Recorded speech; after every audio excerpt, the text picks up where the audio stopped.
Assalamu alaikum dear students. I hope you are all fine and enjoying good life.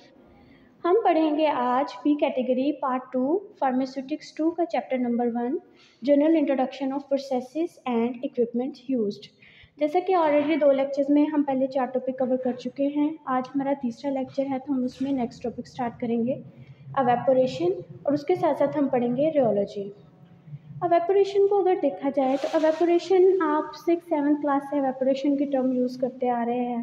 Evaporation के बारे में काफ़ी कुछ आप पहले से ही जानते हैं, लेकिन अब बात करते हैं इसकी डेफिनेशन की, जो आपकी बुक में दी गई है। उसके मुताबिक the concentration of solutions most often solution of solid in water by partial vaporization of the solvent at boiling. यानी कोई भी सॉल्यूशन है उसमें से वाटर को रिमूव करके उसको कंसंट्रेट कर देना by partial vaporization of the solvent at boiling. यानी जो सॉल्वेंट उस सॉल्यूशन के अंदर मौजूद है, बॉइलिंग के ऊपर उसकी पार्शियल वेपराइजेशन करना, यानी कम्प्लीटली सॉल्वेंट को रिमूव नहीं करना, उसका कुछ हिस्सा वहाँ से रिमूव करना और जो सॉल्यूशन है उसको कंसंट्रेट करना, उसको हम नाम दे देते हैं एवेपोरेशन का।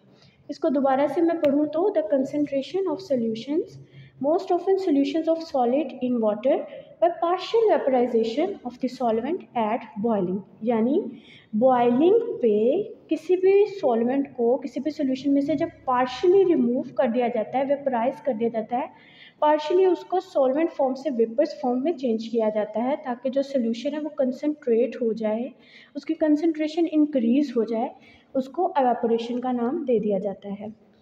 अगर हम देखें कि कोई भी सॉल्यूशन है उसमें एवेपोरेशन हुई है, तो वो एवेपोरेशन उस सॉल्यूशन के ऊपर किस किस्म का इफ़ेक्ट डालती है, तो सॉल्यूशन के ऊपर सॉल्यूशन की कंसंट्रेशन चेंज हो जाती है, यानी उसमें सॉल्वेंट की मिकदार कम हो जाएगी और जो सॉल्यूट है उसकी मिकदार जो है वो ज़्यादा हो जाएगी उसके हिसाब से सॉल्वेंट के कंपैरिजन में।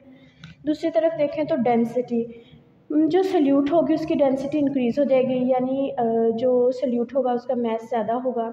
इसी तरह विस्कोसिटी जो है वो भी चेंज हो जाएगी। बॉइलिंग पॉइंट जो है सॉल्यूशन का वो भी चेंज हो जाएगा, क्योंकि वहाँ से सॉल्वेंट जो है वो पार्शली कुछ पार्ट सॉल्वेंट का रिमूव हो गया है, वो इन सब करेक्टरिस्टिक्स को चेंज कर देगा। यानी कंसंट्रेशन ऑफ द सॉल्यूशन भी चेंज हो जाएगी, डेंसिटी ऑफ द सॉल्यूशन भी चेंज हो जाएगी, विस्कोसिटी ऑफ द सॉल्यूशन भी चेंज हो जाएगी, एंड लास्ट बॉइलिंग पॉइंट, ये भी सॉल्यूशन का चेंज हो जाएगा और बॉइलिंग पॉइंट ऑफ सॉल्यूशन जो है ये इंक्रीज़ हो जाएगा। हम बात करें नेक्स्ट सुपर सैचुरेटेड सॉल्यूशन की। सुपर सैचुरेटेड सॉल्यूशन क्या होते हैं? ऐसे सॉल्यूशन कोई भी लिक्विड है जिसमें एक ऐसी सिचुएशन आती है ना जिसमें हम बिना हीट के उसके अंदर किसी भी सॉल्यूट को डिज़ोल्व कर सकते हैं। फिर एक ऐसा पॉइंट आता है जिसमें वो सॉल्यूट जो है वो फर्दर डिज़ोल्व नहीं होता उस सॉल्वेंट के अंदर, वो सैचुरेटेड सिचुएशन होती है, वहाँ पे फर्दर जो सॉल्यूट है उसकी डिज़ोल्यूशन ख़त्म हो जाती है। फिर इस सिचुएशन में हम हीट का यूज़ करते हैं। जब हम हीट का इस्तेमाल करते हैं तो फिर फर्दर जो सॉल्यूट होता है उसको हम उस सॉल्यूशन के अंदर डिज़ोल्व कर लेते हैं। जब हम उसको सॉल्यूशन के अंदर डिज़ोल्व करते हैं तो हीट के ऊपर जो सॉल्यूशन के अंदर हम फर्दर सॉल्यूट डिज़ोल्व करते हैं, जो नॉर्मली हम डिज़ोल्व नहीं कर सकते, उसको सुपर सैचुरेटेड सॉल्यूशन का नाम दे दिया जाता है। बाद में जब वो ठंडा हो जाता है तो उसमें से जो मटेरियल एक्स्ट्रा हमने उसके अंदर डिज़ोल्व किया होता है वो प्रेसिपिटेट आउट हो जाता है, यानी दोबारा वो अपनी ओरिजिनल फॉर्म में आना शुरू हो जाता है। अगर हम कंपैरिजन करें कि बॉइलिंग पॉइंट ऑफ सॉल्यूशन कैसे होता है और बॉइलिंग पॉइंट ऑफ सॉल्वेंट, यानी बॉइलिंग पॉइंट ऑफ सॉल्यूशन ज़्यादा होगा या बॉइलिंग पॉइंट ऑफ सॉल्वेंट ज़्यादा होगा। अगर बात की जाए सॉल्यूशन की तो वो 2 से ज़्यादा कंपोनेंट्स पे मुश्तमिल होता है। उसमें सॉल्यूट भी आ जाता है, उसमें सॉल्वेंट भी आ जाता है। अब एक सॉल्यूट का अपना बॉइलिंग पॉइंट होगा और सॉल्वेंट का अपना बॉइलिंग पॉइंट होगा। जब उन दोनों को मिला के एक सॉल्यूशन बना दिया जाएगा तो डेफिनेटली उसका जो बॉइलिंग पॉइंट है वो अकेले सॉल्वेंट के बॉइलिंग पॉइंट से ज़्यादा होगा। तो यहाँ पे भी आपकी बुक में भी यही लिखा गया है कि the boiling point of the solution is greater than the boiling point of the single solvent. इन दोनों के अंदर जो डिफरेंस आता है टेम्परेचर का, यानी अगर एक सोल्यूशन है उसका जो बॉइलिंग पॉइंट है और एक जो सॉल्वेंट है, अकेला सॉल्वेंट जो सोल्यूशन में यूज़ हुआ है उसका जो बॉइलिंग पॉइंट है, उन दोनों के बॉइलिंग पॉइंट को जब डिफरेंस लिया जाता है, उनको सब्ट्रैक्ट किया जाता है बड़े में से छोटे को, उसको टेम्परेचर डिप्रेशन का नाम दे दिया जाता है। जैसे जैसे किसी सोल्यूशन के अंदर डिज़ोल्व सोल्यूट की क्वांटिटी इंक्रीज़ होनी शुरू हो या फिर सॉल्वेंट की क्वांटिटी डिक्रीज़ होनी शुरू हो, वैसे वैसे टेम्परेचर डिप्रेशन इंक्रीज़ करता जाता है। इसके अलावा जो एक्सटर्नल प्रेशर है वो भी टेम्परेचर डिप्रेशन को इंक्रीज़ कर सकता है। जैसे जैसे एक्सटर्नल प्रेशर इंक्रीज़ हो, टेम्परेचर डिप्रेशन इंक्रीज़ होता जाता है। अब देखें, अगर हम बात करें कि हम एवेपोरेशन का कहाँ पे इस्तेमाल करते हैं, तो हम केमिकल इंडस्ट्रीज़ में एवेपोरेशन का इस्तेमाल करते हैं। इसके साथ साथ फूड इंडस्ट्रीज़ में भी एवेपोरेशन का इस्तेमाल किया जाता है। इसके अलावा और भी बहुत सारी ब्रांचेज़ हैं इंडस्ट्री में ऐसी जहाँ पे एवेपोरेशन का इस्तेमाल किया जा सकता है। नेक्स्ट अगर हम बात करें इक्विपमेंट्स यूज्ड इन एवेपोरेशन की, तो एवेपोरेशन में दो तरह के इक्विपमेंट्स इस्तेमाल किए जाते हैं। सबसे पहले नेचुरल और फोर्स सर्कुलेशन एवेपोरेटर, दूसरे नंबर पे है फॉलिंग फिल्म एवेपोरेटर। सबसे पहले हम बात करते हैं नेचुरल और फोर्स्ड सर्कुलेशन एवेपोरेटर की। इसके अगर हम प्रिंसिपल की बात करें तो natural circulation of the product caused by density difference arises from the heating, यानी जो नेचुरल सर्कुलेशन एवेपोरेटर होता है वो किसी भी चीज़ की, किसी भी प्रोडक्ट की नेचुरल सर्कुलेशन पे डिपेंड करता है, और नेचुरल सर्कुलेशन जो उसकी डेंसिटी डिफरेंस से काज होती है। अब अगर हम बात करें वर्किंग की, एवेपोरेटर कैसे वर्क करता है, तो ये एवेपोरेटर के अंदर ट्यूबिंग होती है। जब वाटर को बॉयल करते हैं तो उसके अंदर बबल्स राइज होते हैं। बबल्स जो होते हैं वो नेचुरल सर्कुलेशन को स्टार्ट कर देते हैं। नेचुरल सर्कुलेशन जब स्टार्ट हो जाती है तो जो लिक्विड है और वेपर है वो हीटिंग ट्यूब्स के टॉप पे जाके खुद ब खुद ही सेपरेट हो जाता है। जैसे अमाउंट ऑफ एवेपोरेशन जो है, अब हम देखें अमाउंट ऑफ एवेपोरेशन की कितनी ज़्यादा एवेपोरेशन डिपेंड होगी, कितनी ज़्यादा एवेपोरेशन जो है उसकी अमाउंट कितनी ज़्यादा होगी, तो वो डिपेंड करती है टेम्परेचर डिफरेंस पे, यानी जो स्टीम अंदर बन रही है उसका टेम्परेचर कितना है और जो सोल्यूशन अंदर है उसका टेम्परेचर कितना है, उस पर डिपेंड करेगी अमाउंट ऑफ एवेपोरेशन। इसके अलावा अगर हम बात करें कि प्रॉब्लम्स, नेचुरल एवेपोरेशन हम कर रहे हैं उसमें प्रॉब्लम्स किस सूरत में आ सकती हैं, अगर हम ट्यूब्स जो यूज़ कर रहे हैं नेचुरल एवेपोरेटर में वो अच्छे से सोल्यूशन के अंदर इमर्स ना हो, इस सिचुएशन में प्रॉब्लम्स आ जाती हैं, क्योंकि जो सिस्टम है उसमें सर्कुलेशन नहीं होती और टोटल जो सिस्टम है, जो भी चीज़ सोल्यूशन है वो टोटल उसका ड्राई आउट हो जाता है और जो वेपोराइजेशन है वो कंप्रोमाइज्ड हो जाती है। ऐसे केसेस में फिर हम एक पंप इंसर्ट कर लेते हैं। एक पंप आर्टिफिशियली उसके अंदर इंट्रोड्यूस कर लिया जाता है जो आर्टिफिशियली उसके प्रेशर इंक्रीज़ करता है और सर्कुलेशन करवाता है नेचुरल सर्कुलेशन के साथ साथ। इसी वजह से उसको फोर्स सर्कुलेशन का नाम दे दिया जाता है, क्योंकि उसके अंदर एक पंप यूज़ किया गया। फोर्स सर्कुलेशन और नेचुरल सर्कुलेशन दोनों का प्रिंसिपल, दोनों की वर्किंग सेम होती है।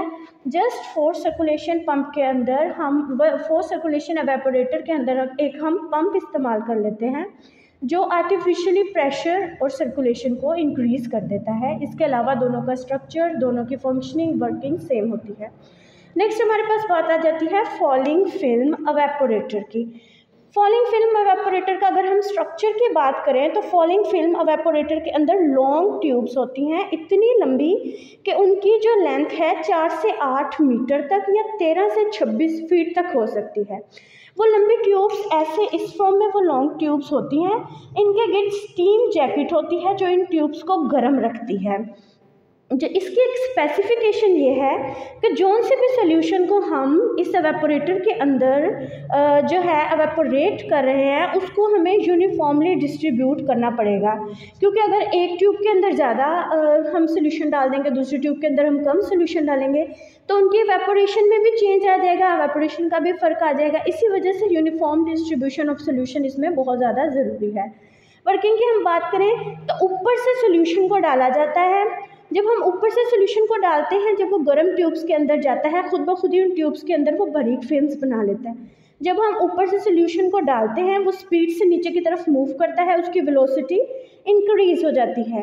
फिर जब वो अंदर ट्यूब्स के अंदर दाखिल होता है, तो जब वो ट्यूब्स के अंदर गर्म ट्यूब से वो टकराता है, सॉल्वेंट जो है अगेंस्ट द ट्यूब सॉल्वेंट्स जो है वो वेपराइज होना शुरू हो जाता है, और वही वेपर्स जो हैं सॉल्वेंट के नीचे की तरफ मूव करते हैं सोल्यूशन के साथ साथ। फिर एक तरफ के आउटलेट से कंसनट्रेटेड सोल्यूशन बाहर आ जाता है और दूसरे तरफ के आउटलेट से वेपर्स बाहर कलेक्ट हो जाते हैं। अगर हम बात करें नेक्स्ट यूजेस किस तरह कहाँ पे यूज़ किया जाता है इसको, फॉलिंग फिल्म एवेपोरेटर को, तो फॉलिंग फिल्म एवेपोरेटर जो है इसमें ज़्यादातर जो हाईली विस्कस सॉल्यूशंस हैं उनको एवेपोरेट किया जाता है। इसके अलावा इसको केमिकल, फूड और फर्मेंटेशन इंडस्ट्रीज़ में भी यूज़ कर लिया जाता है। नेक्स्ट टॉपिक पे अब हम मूव करते हैं रियोलॉजी, यानी रियोलॉजी क्या है, रियोलॉजी किस चीज़ का नाम है। इसमें अगर हम डेफिनेशन की बात करें, science concern with determination of material flow under influence of stress applied perpendicularly और टेंजेंशियली टू द सरफेस, यानी कोई भी मूविंग ऑब्जेक्ट है, कोई भी मूविंग मटेरियल है, कोई भी ऐसा मटेरियल जो फ्लो कर सकता है, जब उसके ऊपर कोई परपेंडिकुलर या टेंजेंशियल फोर्स लगा दी जाती है, परपेंडिकुलर यानी बिल्कुल ऐसे और टेंजेंशियली यानी ऐसे या ऐसे, इन फॉर्म्स में जब भी उसके ऊपर कोई फोर्स लगाई जाती है तो उसका फोर्स का किस तरह उस पर इफ़ेक्ट आता है, कितनी रेजिस्टेंस वो उस फोर्स को शो करता है, उसको हम स्टडी करते हैं रियोलॉजी में। अगर इसके सिंपल मैं आपको एग्जांपल दूं तो जैसे एक टूथपेस्ट है, हम उसको पीछे से प्रेस करते हैं, जितनी उसके अंदर जिस तरह से वो उसके अंदर मूव करती है और बाहर की तरफ निकलती है ट्यूब से, वो उसकी रियोलॉजी है। हमारी फोर्स सप्लाई करने पे किस तरह से मटेरियल फ्लो किया है वो हम रियोलॉजी में स्टडी करते हैं। अगर हम इक्विपमेंट यूज़ की बात करें, रियोलॉजी में हम किस किस्म के इक्विपमेंट्स यूज़ करते हैं, तो यहाँ पे ब्रुकफील्ड विस्कोमीटर का इस्तेमाल किया जाता है। इसका दूसरा नाम है रोटेशनल विस्कोमीटर।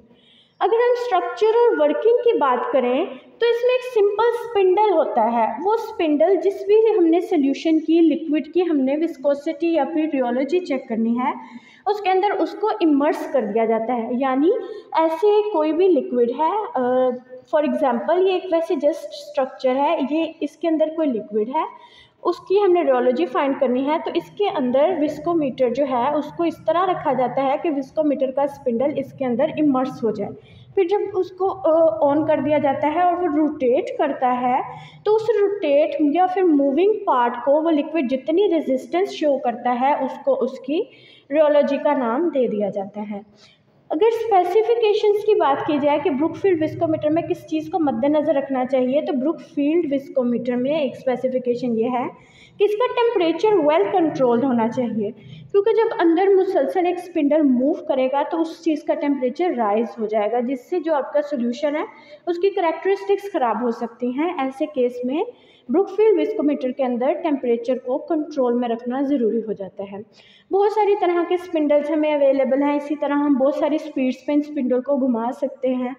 वो आपकी जो सोल्यूशन है जिसको आप चेक करना चाहते हैं, जिसकी रियोलॉजी, उस पर डिपेंड करता है आप किस किस्म का स्पिंडल यूज़ करते हैं या किस किस्म की रोटेटिंग स्पीड को इस्तेमाल कर लेते हैं। इसके अलावा कुछ विस्कोमीटर ऐसे भी हैं जहाँ पे स्पिंडल बिल्कुल स्टेशनरी रहते हैं, वो बिल्कुल रोटेट नहीं करते, बिल्कुल मूव नहीं करते, लेकिन उनके अंदर नोब्स जो हैं वो रोटेट करती हैं या फिर स्पिंडल के ऊपर वाला पार्ट रोटेट करता है। फिर उस पार्ट के लिए जितनी रेजिस्टेंस वो सोल्यूशन शो करता है उसको काउंट कर लिया जाता है, उसको उसकी रियोलॉजी का नाम दे दिया जाता है। आज का लेक्चर यहीं पे ख़त्म करते हैं, अब मिलेंगे नेक्स्ट लेक्चर में। अल्लाह हाफिज़।